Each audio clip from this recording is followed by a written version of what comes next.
بسم اللہ الرحمن الرحیم۔ السلام علیکم۔ Forward public school e learning جماعت پنجم میں خوش آمدید۔ پیارے بچوں، میرا نام ہے نالائق ہے اور میں آپ کی اسلامیات کی ٹیچر ہوں۔ ہمارا آج کا سبق نمبر 6 روزے کا تعارف اور اہمیت کا یہ حصہ اول ہے، جس میں ہم پڑھائی اور وضاحت کریں گے۔ جی تو پیارے بچوں، اب سب سے پہلے آپ اپنی کتاب کا صفحہ نمبر 45 نکالیں اور اس میں دیکھیں ہمارے آج کا جو عنوان ہے رمضان المبارک، روزے کا تعارف اور اہمیت۔ پیارے بچوں، پڑھائی کا آغاز کرتے ہیں۔ پینسل اپنے ہاتھ میں رکھیں تاکہ مشکل الفاظ کے معنی ساتھ ساتھ لکھتے جائے۔ روزے کا تعارف۔ روزہ کے لیے قرآن مجید میں لفظ صیام آیا ہے، جو کہ صوم کی جمع ہے، اور صوم کا مطلب ہے رک جانا یا خاموش رہنا۔ صبح صادق سے لے کر غروب آفتاب کا مطلب ہے سورج کا ڈھلنا، غروب آفتاب تک کھانے پینے اور دیگر نفسانی خواہشات جنسی خواہشات سے رکے رہنے کا نام روزہ ہے۔ روزے کی فرضیت۔ نماز کے بعد اسلام نے جس عبادت پر زور دیا ہے وہ روزہ ہے۔ روزہ ایک فرض عبادت ہے۔ روزہ اسلام کا 5واں رکن ہے۔ روزے صرف اس امت پر ہی فرض نہیں ہیں، بلکہ پہلی امتیں بھی روزے رکھتے تھے، تاہم گزشتہ پہلی والی امتوں کے روزوں کی تعداد اور دن مختلف تھے۔ قرآن مجید میں اللہ تعالیٰ کا ارشاد ہے، یا ایھا الذین آمنوا کتب علیکم الصیام کما کتب علی الذین من قبلکم لعلکم تتقون۔ ترجمہ: اے ایمان والو، تم پر روزے فرض کیے گئے ہیں جس طرح تم سے پہلے لوگوں پر فرض کیے گئے تھے، تاکہ تم پرہیزگار بن جاؤ۔ پیارے بچوں، ارکان اسلام جس پر اسلام کی عمارت قائم ہے، ان میں سے ایک رکن روزہ بھی ہے۔ روزہ اسلام کا تیسرا رکن ہے۔ پیارے بچوں، عبادات کی 3 اقسام ہیں: زبانی عبادت، بدنی عبادت اور مالی عبادت، جو کہ خاص اللہ تعالیٰ کے لیے ہے۔ روزہ بدنی عبادت ہے۔ پیارے بچوں، ارکان اسلام کی تعداد 5 ہے، یعنی کہ کلمہ طیبہ، توحید الہی، نماز، روزہ، زکوٰۃ اور حج۔ پیارے بچوں، ان میں سے 3 جو ہے وہ بدنی عبادات ہے، جبکہ 2 مالی عبادات ہے۔ کلمہ طیبہ، نماز اور روزہ یہ بدنی عبادات میں شامل ہے، جبکہ زکوٰۃ اور حج مالی عبادات میں شامل ہے۔ پیارے بچوں، روزہ ایک بدنی عبادت ہے۔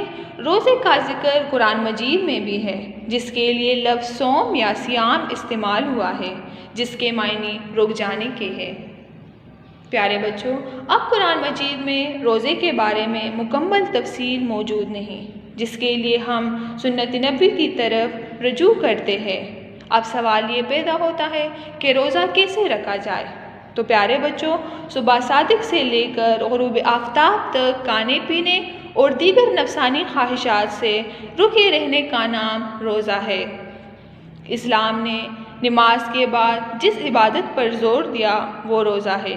نماز کی طرح روزہ بھی فرض عبادت ہے، جسے بغیر کسی عذر، بیماری، تکلیف وغیرہ کی صورت کے علاوہ نہیں چھوڑا جا سکتا۔ پیارے بچوں، اگر کسی نے قصداً رمضان کے جو فرض روزے ہیں اس میں سے کسی روزے کو نہ رکھا تو بطور کفارہ ایک روزے کا وہ لگاتار 60 روزے رکھے گا، کیونکہ روزے کے بارے میں ارشاد باری تعالیٰ ہے کہ الصوم لی وانا اجزی بہ، کہ روزہ میرے لیے ہے اور میں خود اس کی جزا دوں گا۔ پیارے بچوں، باقی تمام عبادات کا صلہ یعنی بدلہ اجر جو ہے اللہ تعالیٰ فرشتوں کے ذریعے دے گا، لیکن روزہ ایسی عبادت ہے جس کا اجر خود اللہ تبارک و تعالیٰ دے گا۔ پیارے بچوں، نماز صرف امت محمدی پر فرض ہے، لیکن روزہ ہم سے پہلی امتوں پر بھی فرض تھا، لیکن ان قوموں کے روزوں کی تعداد اور دن مختلف تھے۔ جیسا کہ ابھی ہم نے پڑھا، ترجمہ ہے کہ اے ایمان والو، تم پر روزے فرض کیے گئے ہیں جس طرح تم سے پہلے لوگوں پر فرض کیے گئے تھے، تاکہ تم پرہیزگار بن جاؤ۔ جی تو پیارے بچوں، اب صفحہ نمبر 46 پہ آئے۔ روزے کی اہمیت۔ روزہ بہت اہم بدنی عبادت ہے۔ بدنی عبادت، جسمانی عبادت۔ ہر مذہب میں روزے کا تصور موجود ہے۔ تصور بچے خیال کو کہتے ہیں، لیکن یہاں پہ تصور سے مراد ذکر ہے۔ روزہ انسانی بھائی چارے اور ہمدردی کا جذبہ پیدا کرتا ہے۔ رمضان کو ہمدردی کا مہینہ قرار دیا گیا ہے۔ روزہ رکھنے سے انسان کو بھوکوں اور پیاسوں کی تکالیف کا احساس ہوتا ہے۔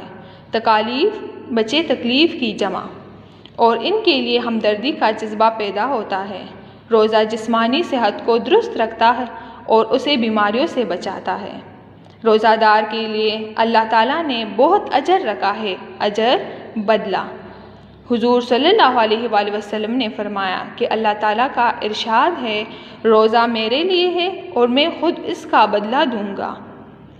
ایک اور جگہ حضور صلی اللہ علیہ وآلہ وسلم نے ارشاد فرمایا کہ روزہ دار کی دعا اللہ تعالیٰ قبول فرماتا ہے۔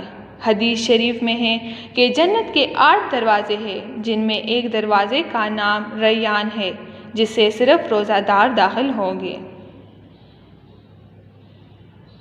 رمضان المبارک کی برکتیں۔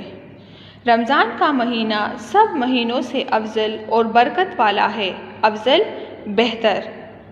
اس مہینے میں ثواب بڑھ جاتا ہے۔ ایک فرض ادا کرنے کا ثواب 70 فرض ادا کرنے کے برابر، اور ایک نفل ادا کرنے کا ثواب ایک فرض ادا کرنے کے برابر ہو جاتا ہے۔ اس مہینے میں مومن کا رزق بڑھ جاتا ہے، اور اسی ماہ میں قرآن مجید نازل کیا گیا۔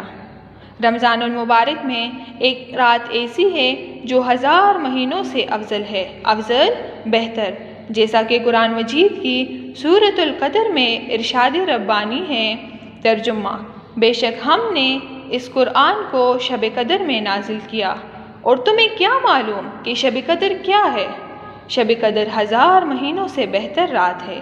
اس رات ملائکہ، فرشتے اور روح الامین سے مراد جبرائیل علیہ السلام ہے۔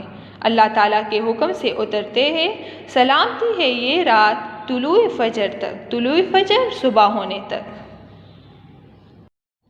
جی تو پیارے بچوں، جیسا کہ ابھی ہم نے پڑھا کہ روزہ انسانی بھائی چارے اور ہمدردی کا جذبہ پیدا کرتا ہے۔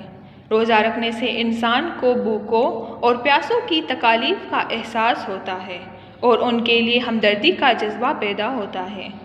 پیارے بچوں، اس کے علاوہ روزہ جسمانی صحت کو برقرار رکھتا ہے اور بیماریوں سے بچاتا ہے۔ اس لیے اللہ تعالیٰ نے رمضان کو ہمدردی کا مہینہ قرار دیا۔ پیارے بچوں، یہاں پر اللہ تعالیٰ نے اجر عظیم بھی رکھا ہے۔ روزہ رکھنے پر اللہ تعالیٰ نے بہت اجر رکھا۔ ارشاد باری تعالیٰ ہے، روزہ میرے لیے ہے اور میں خود اس کا بدلہ دوں گا۔ اس کے علاوہ ایک اور جگہ ارشاد فرمایا، روزہ دار کی دعا اللہ قبول فرماتا ہے۔ اسی طرح حدیث شریف میں ہے کہ جنت کے 8 دروازے ہیں، جن میں سے ایک کا نام ریان ہے، جس سے صرف روزہ دار داخل ہوں گے۔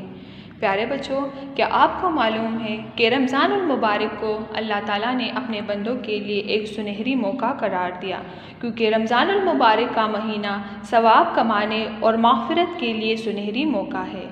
اس میں ہر عبادت پر اجر زیادہ ہو جاتا ہے۔ پیارے بچوں، ایک فرض ادا کرنے پر 70 فرض ادا کرنے کا ثواب، اور ایک نفل ادا کرنے پر ایک فرض ادا کرنے کا اجر ملتا ہے۔ اس مبارک مہینے میں قرآن مجید جیسی مقدس کتاب بھی نازل کی گئی، جو لیلۃ القدر کی رات تھی۔ جی تو پیارے بچوں، یہاں پر روزے کے فائدے کے بارے میں اور روزہ دار کے لیے اللہ تعالیٰ نے جو انعامات رکھے ہیں، ان میں سے کچھ کا ذکر موجود ہے۔ پیارے بچوں، روزہ دار کے لیے انعامات۔ روزہ دار کے لیے اللہ تعالیٰ کی طرف سے 5 انعامات مقرر کیے گئے ہیں۔ نمبر 1 ہے، روزہ داروں کے لیے جنت کو خاص طور پر سجایا جاتا ہے۔ نمبر 2 ہے، روزہ داروں کو گناہوں سے محفوظ رکھنے کے لیے سرکش باغی یا نافرمان شیاطین کو قید میں جگہ دیا جاتا ہے، جگہ قید کرنا۔ نمبر 3 ہے، روزہ دار کے منہ سے آنے والی بو اللہ تعالیٰ کے نزدیک مشک، بچے مشک ایک خوشبو کا نام ہے، کی خوشبو سے بھی زیادہ پسندیدہ ہے۔ نمبر 4 جو ہے وہ ہے روزہ دار کو رمضان المبارک کی آخری رات معاف کر دیا جاتا ہے۔ اور نمبر 5 جو ہے وہ ہے بچے روزہ دار کے لیے دریا کی مچھلیاں دعا کرتی ہے۔ اب روزے کے فائدے کیا ہے؟ تو بچے نمبر 1 ہے روزہ تقویٰ اور پرہیزگاری پیدا کرنے کا بہترین ذریعہ ہے۔ نمبر 2 روزہ برائیوں اور گناہوں کے خلاف ڈال ہے، ڈال بچاؤ ہے۔ روزہ رکھنے سے انسان کے دل میں اللہ تعالیٰ کے شاہد کا مطلب بچے گواہ ہے، لیکن یہاں اس جملے کے لحاظ سے محبوب ہے ہونے کا ایمان پختہ ہو جاتا ہے، پختہ ہونا، پکا ہونا اور مضبوط ہونا۔ روزہ رکھنے سے انسان اپنی بھوک، پیاس، زبان اور نفسانی خواہشات کو قابو رکھنے کی مشق کرتا ہے۔ مشق کا مطلب ہے کوشش بار بار کرنا۔ روزہ رکھنے سے انسانی صحت پر مثبت اثرات مرتب ہوتے ہیں۔ مثبت اثرات، اچھے اثرات۔ حدیث شریف میں ہے کہ جس نے ایمان اور یقین کے ساتھ رمضان کے روزے رکھے اس کے تمام پچھلے گناہ معاف کر دیے جائیں گے۔ جی تو پیارے بچوں، یہ ہمارے سبق نمبر 6 روزے کا تعارف اور اہمیت کا حصہ اول تھا، جس میں ہم نے پڑھائی اور وضاحت کی۔ پیارے بچوں، امید ہے آپ کو اچھی طرح سے سمجھ آئی ہوں گی۔ حصہ دوم تک کے لیے اجازت دیں، گھروں میں رہے، محفوظ رہے۔ اللہ حافظ۔